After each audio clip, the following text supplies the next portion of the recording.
नमस्कार दोस्तों, कैसे हैं आप लोग। आज हम बात करने वाले हैं वास्तु में ऐसे कौन सी बातें हैं जो घर के लेडीज़ के हेल्थ के ऊपर इम्पैक्ट करेगी। अगर आप वो चीज़ें सुधार दोगे तो उसका अच्छा इम्पैक्ट मिलेगा आपको घर के लेडीज़ के हेल्थ के लिए। दोस्तों, अगर आपने अभी तक मेरा चैनल सब्सक्राइब नहीं किया है तो कृपया इसको सब्सक्राइब कीजिएगा और इस इन्फॉर्मेशन को आपके दोस्तों के साथ में ज़रूर शेयर कीजिएगा।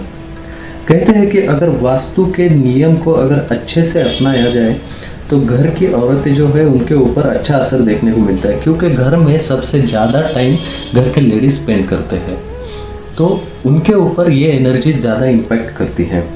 कई बार अनदेखी वजह से भारी परेशानी का सामना करना पड़ सकता है।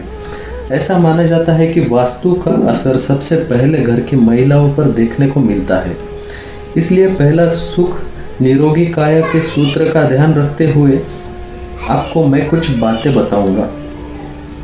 कहते हैं कि घर में अगर कोई दीवार टूटी फूटी दरार वाली है, उसका प्लास्टर उखड़ गया है, आपकी जो वॉल है, वॉल का प्लास्टर उखड़ गया है, उसमें दरारें आ रही है, उसमें पानी चला गया है दीवार में, ऐसा हुआ है तो ये एक वास्तु दोष है। इसको सबसे जल्दी से जल्दी आप ठीक करवा लीजिए। अगर ये दोष आग्नेय कोण में आता है तो ये लेडीज़ के हेल्थ के ऊपर इम्पैक्ट तो करेगा ही, और आग्नेय कोण में अगर दीवार में गीलापन रहता है तो ये ऑब्वियसली अच्छा नहीं है। तो घर में किधर भी अगर वॉल में ये प्रॉब्लम है तो सबसे पहले आप इसको ठीक करवा लीजिए। इससे मानसिक परेशानी का सामना भी करना पड़ सकता है। यदि आपके किसी भी कमरे में, कौन सा भी कमरा लीजिए, उसके नीचे अंडरग्राउंड पानी का टैंक है, घर के साइड में है तो कोई परेशानी नहीं। अंडरग्राउंड वाटर टैंक मोस्टली हम नॉर्थ ईस्ट ये रीजन में अंडरग्राउंड वाटर टैंक लेते हैं। घर के बाहर है तो कोई प्रॉब्लम नहीं है। अगर रूम के नीचे आपका अंडरग्राउंड वाटर टैंक आ रहा है या फिर बोरवेल या कुआं कोई भी रूम में आ रहा है नीचे, ऐसा होता है कि रो हाउस है, इधर है तो हमने इधर ही बना दिया है, तो ऐसा नहीं करना है। ऐसा होने से महिलाएं बहुत सीरियस तौर पर बीमार हो सकती है। कहीं पर भी अगर अंडरग्राउंड वाटर टैंक घर में आता है, गौर से सुनिए दोस्तों, ये घर के बाहर के टैंक की बात नहीं कर रहा हूँ। बहुत लोग घर फेस टू फेस बनाते हैं और घर के अंदर ही अंडरग्राउंड वाटर टैंक ले लेते हैं।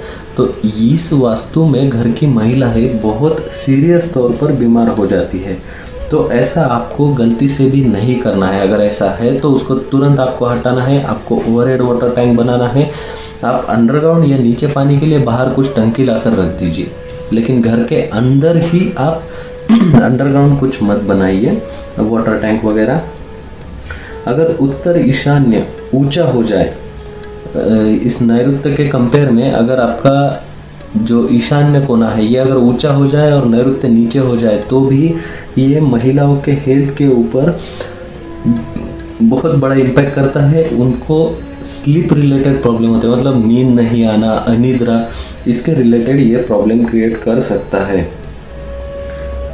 अज्ञात भय या जो है कि छोटी छोटी बीमारियां चालू रहना, ये भी ये प्रॉब्लम क्रिएट कर सकता है। उत्तर ईशान्य और ये जो है नैऋत्य कोना, वायव्य कोना, ये वायव्य, ईशान्य और आग्नेय, इन सब से नैऋत्य ऊंचा होना चाहिए। ये आपको ध्यान में रखना है दोस्तों। तो लेडीज़ हेल्थ रिलेटेड जो चीज़ें हमने देखी है, नॉर्थ ईस्ट ऊंचा नहीं होना चाहिए, घर की जो दीवारें हैं उनमें गीलापन नहीं होना चाहिए, और आपका अग्नि तत्व बैलेंस होना चाहिए हेल्थ के लिए, और घर के अंदर ही अंडरग्राउंड वाटर टैंक नहीं चाहिए। ये कुछ चीज़ें आपको ध्यान में रखना है, तो लेडीज़ को हेल्थ के रिलेटेड ज़्यादा प्रॉब्लम नहीं आएगी। तो दोस्तों, अगर आपने अभी तक मेरा चैनल सब्सक्राइब नहीं किया है तो कृपया इसको सब्सक्राइब कीजिएगा और इस इन्फॉर्मेशन को आपके दोस्तों के साथ में ज़रूर शेयर कीजिएगा। धन्यवाद।